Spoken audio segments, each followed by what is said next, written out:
I'm from the government, and I'm here to help. Well, I am the government, and I'm really busy now. You have no idea how hard it is to be president. I always like to say, politics is not a bad profession. If you succeed, there are many rewards. If you disgrace yourself, you can always write a book. So, what you doing here? I'm redistributing the wealth. I learned in school spreading the wealth is good for everyone. Well, I learned from real life that it's not. What about the guy you're taking money from?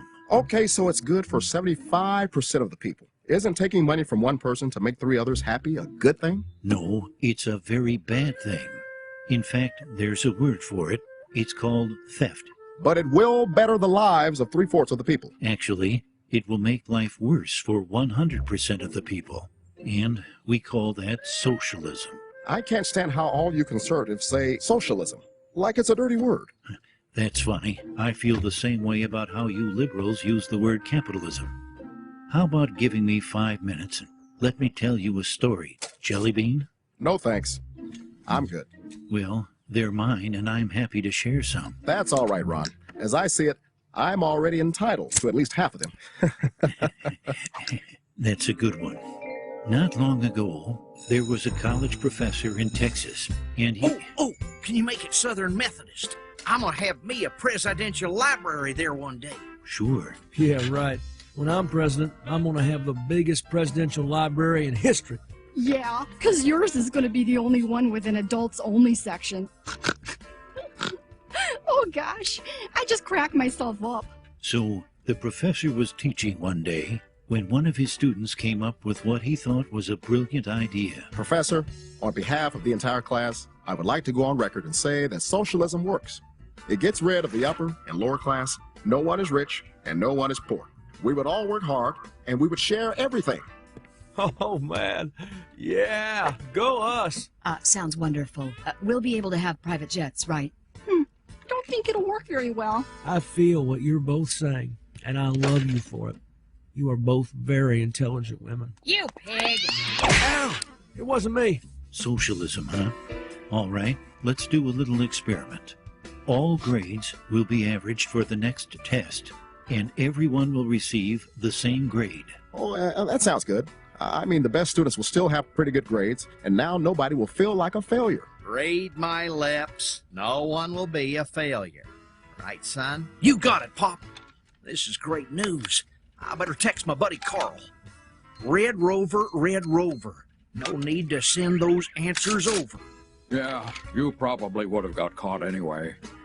I wish I had that on tape. So the time came to put the experiment to the test. It didn't seem like much changed. Maybe 1 or 2 had doubts. It's a very good question. Very direct, and I'm not gonna answer it. Here, I smoked it, but I never inhaled. I know, you're not a criminal, right? I have inhaled and exhaled everything. Well, class, the results are in. Everyone got a B. What? All right, go us! Bill, this is all your fault. I demand a recount. Hey, this is perfect. My average just went up. No child left behind, right? What are you discussing? I'm very confused. The students who had studied hard were upset, while the students who had studied very little were happy. But when the next test rolled around, the students who had studied little studied even less. And the ones who had studied hard decided, since they couldn't make an A, they wanted a free ride. So they also studied less. The second test average was a D. No one was happy. When the third test rolled around, the average grade was an F. I like the color red because it's a fire, and I always see myself as being on fire. The scores never increased as bickering, blame, name-calling all resulted in hard feelings. And no one would study for anyone else. To their great surprise, all students failed. If you think I have worked all these years to let Herb ride on my coattails, I did and not you, cause this. This is not my fault. I can't make a B on my own. You see, class, socialism doesn't lift the bottom up. It tears everyone else down. That was a stupid idea. I could have told you that on tape. Wait, I think I did. Who came up with this idea anyway? I'll tell you who came up with it. The new kid. Ooh, let's get him. Let me be clear. Get him! Never mind. So, what did you think, Chief? Interesting story, but I don't see it the same way. Well, just remember, government's first duty is to protect the people, not run their lives or steal their ambition and dreams. A government big enough to give you everything you want is a government big enough to take away everything you have.